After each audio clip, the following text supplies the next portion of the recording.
ఇవాళ కృష్ణా జలాలను కానీ ఇక్కడ ఉండేటువంటి రైతాంగ అవసరాలను కానీ ఆంధ్రాకు పణంగా పెట్టి గురుదక్షిణ చెల్లించుకునేటువంటి రీతిలో రేవంత్ రెడ్డి సర్కార్ సాగుతూ ఉన్నది.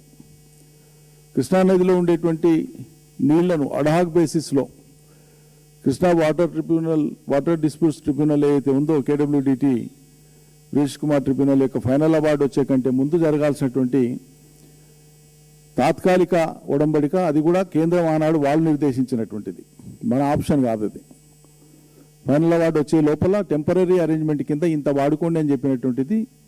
అది ఇంపోజిషన్ ఒక రకంగా మన మీద.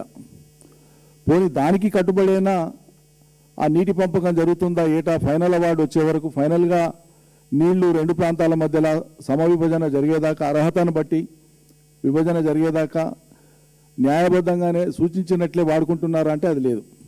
బుల్డోజ్ చేసి వాడేసుకుంటున్నారు వాళ్ళ నీళ్ళు.